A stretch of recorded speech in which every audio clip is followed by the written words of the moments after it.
Subscribe to Film Companion for your film fix. Hit the bell icon so you never miss an update.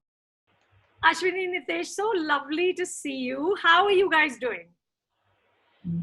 You Ladies first, yeah. I think it's a time, like we were discussing before also, is that it's a time to realize and to just make sure that each day you're spending with full of gratitude, and be happy that at least you have your family around you, and you just live each moment. That's all.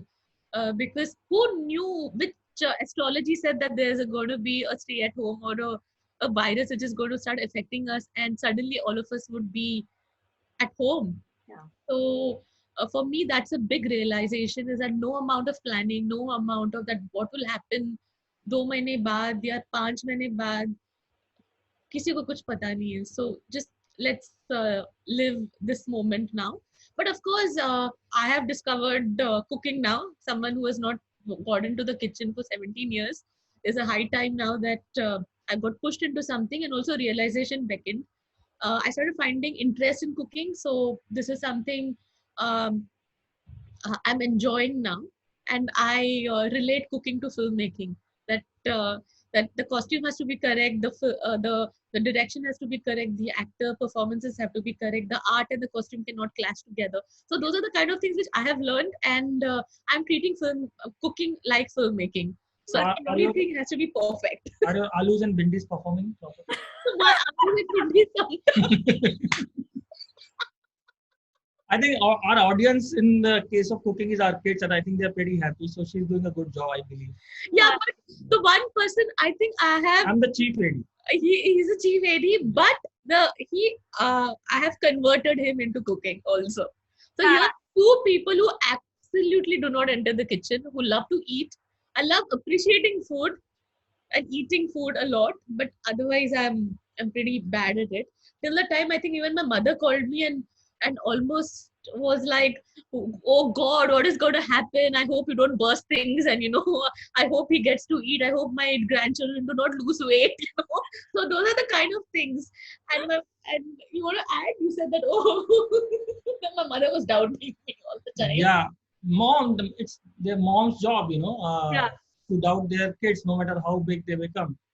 But I used to tease Ashwini earlier कि जब बच्चे बाहर पढ़ने जाएंगे, चलो कम से कम माँ के हाथ का खाना तो मिस नहीं करेंगे. I think मेरी काली जुबान, she's started making food and she surprised all of us. To be very honest, I never thought. We thought, see, I am ready because मेरी तो hostel mess में commando training हुई है. Correct. So I can survive on any food. Your bar is very low. My bar is very low. So, but I was more worried about kids because they've been fussy eaters. But so then he went and brought Maggie packets, thinking that, for the next 21 days, in the start when it got announced that, okay, कुछ नहीं तो Maggie पे तो survive करेंगे. वो मुझे आता है बनाना. So, no, but I've also learned, to be very honest, little bit of cooking, and surprisingly, I found joy. She found liberation, I think, in cooking. I found joy. That's because I found photography in cooking. No, I found joy, to be very honest, because you realize that you can also do this. I'm not saying I'm cooking something which is very good, but I have made nice pohas. I have made nice halwas. I always used to make good Maggie. So, no, but the halwa is good is because it's all in proportion. So the engineering mind just comes in there. Correct. It is like, ये glass में इतना ही शक्कर जाएगा. So nowadays, instead of watching films, we are watching YouTube videos. So thanks to all the YouTube guys who are putting food out there, whether it is cooking shooking or whether it is, I don't know, there are so many out there. Yeah. There are so many. They are the truly, day this gets over, I'm going to put a thank you note to all these silent people who have helped us. Even I'm going to do that. So many of them. There are at least 6 YouTube. Can you believe it? I am planning to make aloo tikkis in the evening. Yes, we're talking about it. I can tell you the recipe also. No, but the one thing I feel that which helped us is that in film, making a film, or whether it is direction, you do a lot of planning, and you're always like forecasting what is going to happen the next day. So you are planned for your sked, and if this thing happens, then you know to do this. The first 2-3 days we struggled is because मैं रोज कांदा काट रही थी, मैं रोज बटाटा काट रही थी, रोज मेरा टाइम जा रहा था इस पे, और मूड भी सटक रहा था, because after a point you like, you know, what the hell, you know, what is happening? It's that course of time. But then I realized that why am I not planning this like how I make a film? So I started boiling potatoes in the morning extra. I started cutting little vegetables extra. So it is like literally now I understand all those homemakers or all those women who work and take care of the house. Yeah. When we're cutting vegetables and we make like, you know, oh, they're cutting vegetables. There's a reason why they do that. They're so much into planning. Correct. And I started planning that way. So now from spending 3 hours in the kitchen, I'm literally spending only 1 hour and I'm done. So it's a good thing. Like जैसे हम लोग ने आज piece पीला, first time हम लोग discuss कर रहे थे कि we have discussed films, we have discussed stories while having breakfast. This is the first time we're sitting and chillowing mutton and talking about films, talking about stories. But that's lovely. Tell me what keeps you both positive. It's so nice to see you smiling and finding joy in the mutton. And the Maggies and the Maggies. Yes. Yes, not to forget aloo tikkis. What keeps me? See, I usually by nature am a very positive kind of a person. That's, I think, something which is inbuilt in me. I have been through a lot in my life. All those experiences have taught me that there is no end to negativity. Negativity multiplies far faster than the positivity. Positivity is something which is on slow burner. I have kept it on a slow burner and I don't have any intentions of diminishing it. So I try to stay away from negativity as much as possible. And I usually try to associate myself with more positive people. That is my way of keeping myself positive in life. And I will not go out and overtly be mean or nasty or criticize anybody, but I like to keep a safe distance from people who are overtly negative. So that's what keeps me going. That's wonderful. So attitude of zero expectations from anything. Correct. From anything. So I think that is something which I have learned, is because you kind of expect always, you know, when you do something, you have expectations of that. But the idea of having no expectations and still doing what you have to do with the best of your ability is what keeps us sane, is because when you get what you never expected is which keeps you sane. Yeah. Both of us have gone through a lot in terms of, we have worked hard, we have been where we are. But I had like 2 miscarriages after, like this is the first time I'm actually talking about it, you know. And I remember he was shooting Chiller Party in Pune. And I found out that it was a chemical pregnancy or something like that. And I directly went to my office because I found that my office was the only place where I could, like, you know, go and find some joy. So I came from the hospital from Breach Candy and directly went to my agency at that point of time, Leobanet. And they told me that why don't you just go to Pune? And if you see in Chiller Party, the last shot in the end credits, there is this cake cutting thing of Nitesh, and I have come to meet him. And that is actually after getting DNC done. So, and it was all there. So we kept moving. So for us, it was always like that, you know, doesn't matter. Just let's keep moving and taking things at the right stride. Is there anything that you read, that you listen to, that kind of invigorates you? Well, she reads a lot. I watch a lot. So Yeah. I think I would be able to tell you more about my, what do you say, some things which I can associate with, certain things which I find closer to my life from movies, certain scenes which I think, yes, that is something which I can completely relate to. So that is what I would be able to tell you. Not much from the books though. But like what? What kind of movies they sort of make you happy? I watch all kind of movies, Anupama, to be very honest. I may not make them all, but I watch all kind of movies. You name it and I have seen all genres. Last night I told him, please stop asking my kids to watch some horror, some psycho. It was Final Destination. Yeah. And from the kitchen, I'm like screaming, can you stop showing my children? They said, that's my children. I said, no, they're not going to watch this. So this is a discussion which is happening. We can watch everything. I had to switch to Katha. I showed them Katha then. Nice. Good choice. From Final Destination to Katha. Now you can see my spectrum. Your range, yeah. We have one film every day for the kids. One documentary, something like abstract, where you talk about one profession. So we show them every day something. He's the one who takes care of that actually. For me, it is more of the books. Read one book every day. No, I'm happy. I'm happy if they're watching a movie of my choice. It's far better than watching all those cartoons whole day. Now I can understand they have a lot more free time, so I can afford to show them at least one good movie in 2 days, if not in a day. And they are taking it nicely. Recently they ended up watching Pursuit of Happiness, and they quite liked it. So I'm exposing them to good cinema. I hope they'll realize the value when they grow up. Right now it's purely entertainment, but I think movies do help a lot in shaping us. Movies do help a lot in changing us the way we think. Yeah. And going back to what you were saying, what are the movies or what are the scenes which you finally can connect to? So there are 2 movies which have actually had a huge impact on me. If you ask me my all-time favorites, these 2 will always feature in top 5 for sure. One of them is Good Will Hunting, and one of them is Life is Beautiful. Yeah. Okay, so thank God I'm not telling that. They define the way I also look at relationships. For me, what is very important in life is relationships. I am what I am because of the relationships which I have had with my friends, with my wife, with my kids, with my parents, with my brother, with everyone who matters to me, even my colleagues, my writers.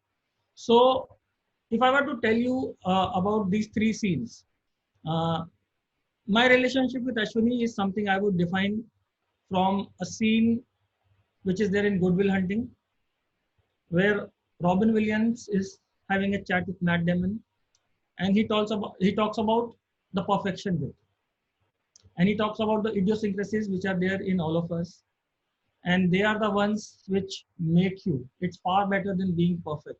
Right. And Matt Damon is running away from a relationship because he's worried that if he gets to know that girl too better, maybe his idea of a perfect girl is going to get shattered.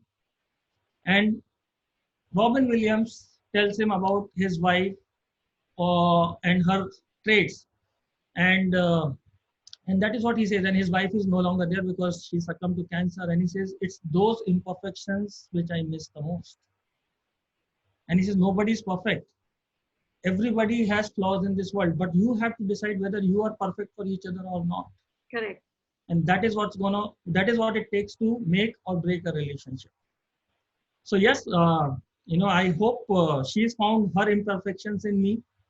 I have found a lot of imperfections in her which are very dear to me, and I'm very happy to live with them, to be very honest. So that is as far as my relationship with Ashwini goes. The other one is about kids, and I haven't seen a more beautiful rendition of a father's love than Life is Beautiful. Yeah. I remember till very recently, no matter how old you grow, you always have this reassurance that father is there. And you always have this magical belief that no matter how bad the situations are or situation is, your father is gonna make it all right. I'm not taking anything away from you, but I lost my mother very early, so I've grown up with this whole belief of only having my father around. Sure. For me, that was the belief, कि कुछ भी हो जाए, Papa सब ठीक कर देंगे. Yeah. And when I saw Life is Beautiful, and now that when I have my kids, now even in this lockdown, okay, what we are trying our level best is to keep them comfortable, keep them happy, not let them realize what's going on outside. Our job is to keep them feel secure, keep them comfortable, and keep them healthy. Absolutely. Now, that is something which was so much evident out there in Life is Beautiful. Of course, far bigger proportion of a problem, Second World War and concentration camps. So the scene which defines me and my relationship with my kids is the climax scene where the father has been captured. The son is hiding inside a small box and he can see it from there. Yeah. And father realizes that, okay, the kid is hiding there. He can see me with this German soldier now. And he winks at that point of time. Son winks back. He has a smile on his face. And then the way he walks, Correct. walks He like pretends this. it's a game. Yes. And which you see, there's a POV shot also of the kid where he's seeing his father walking like this. I cry Yeah. every time I see that scene. Yeah. And what sums up my feelings is the kid's reaction when he finally sees the battle tank arriving. Correct. The surprise which is there on his face, and he says, "We won."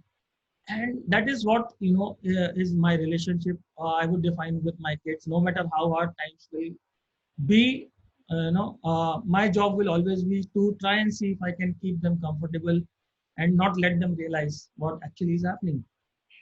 So that is scene number 2. And the third one, the last one which I'll tell you, is about me and my colleagues, my writers, my friends who are very dear to me.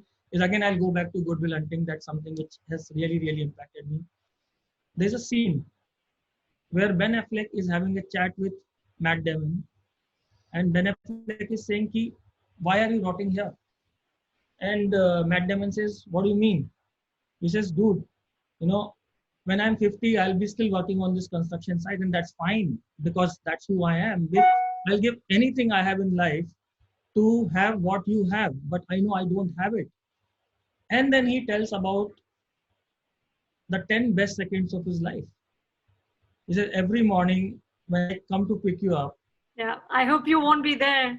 The walk from my car to your room, those are the best 10 seconds of my life, because I am hoping that when I knock, you will not be there. Correct. Goodbye. No, see you later. Yeah. Nothing. Just gone. Just like that. Because a true friend would say bad things to you, would say things which you don't really want to hear, but he always means good to you. And that's what Ben Affleck has been doing. And his expression is priceless. That moment still gives me goosebumps, apart from many moments in the film, is when Ben Affleck finally goes to the house and Will is not there. Correct. Then his walk back. He's walking, he has a smile on his face. There is no, you don't need any dialogues out there. Yeah. And he comes back, and other friends in the car ask, where is he? He says, and then he sits and they drive on. So that is to me about friendship now. This is what I would want to have in my friends, and I would want to be a friend like that to my friends. That's lovely. That's lovely. And Ashwini, for you? So for me, Good Will Hunting is one of also my most favorite films. But not since he's told about it. There's one thing which I really like about that is that you cannot be textbook-ish, and you have to see life. That is something which I always remember from Good Will Hunting. But one of my most favorite films, which I always go back to, actually I go back to it all the time, is Pursuit of Happiness. Yeah. Because that last shot of when he does this and he goes and everything is in slow motion, and you hear that this little part of my life, this little part is called happiness. That I always remember that is because this moments of our life is what is called happiness. So that moments of joy with your family, with your friends, with your work, with your immediate things, anything which adds joy, like the Japanese culture, what the art of discarding thing. For me, this is what it is. And the other line which he says in the end to his son, I think it's a life philosophy, is because we always have the right to tell our near and dear ones what to do and how to do.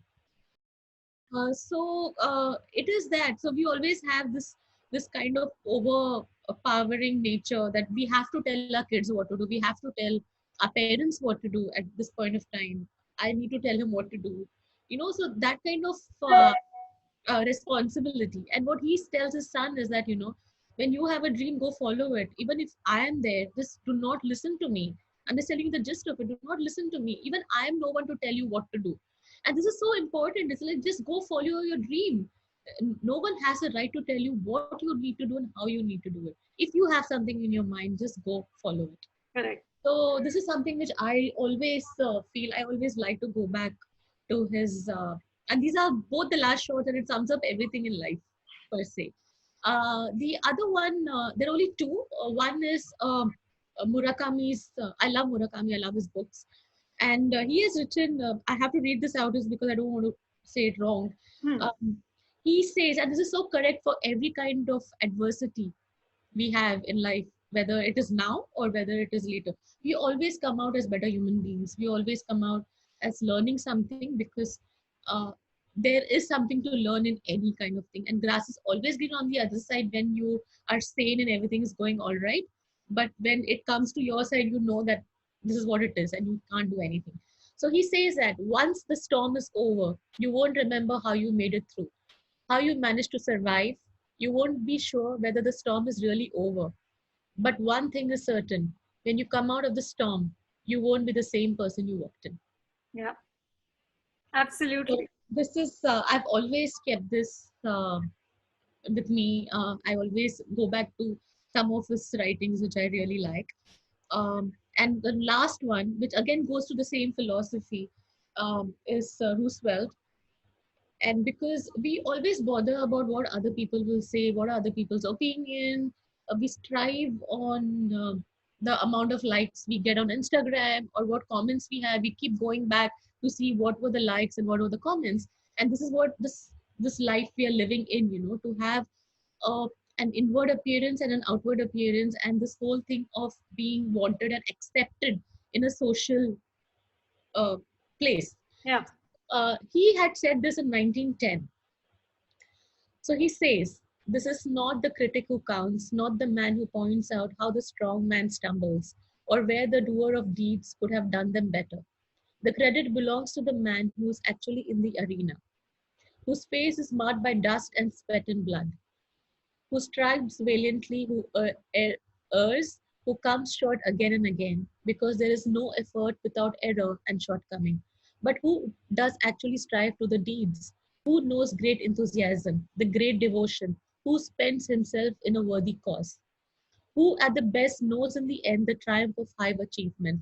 And who at the worst, if he fails, at least fails while daringly great?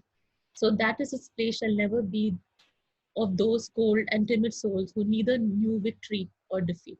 Yeah, it's one of my favorite too. Yeah. It's absolutely lovely. The idea of just daring greatly is just wonderful. Yeah, it's wonderful. Well, listen, this has been lovely. It's inspiring. It's so nice to see both of you smiling, and I hope that we can help to kind of make this a little contagious and spread some joy. Yes. I'll keep my fingers crossed. I really hope that people find a lot of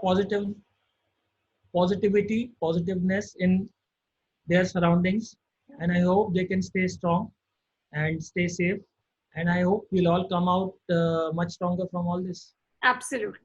Absolutely. We have many more ideas, because I feel that we are such creative people in our country, in all, as writers, as directors, as producers, that by the time we get out of this, I think next year is going to be really cool.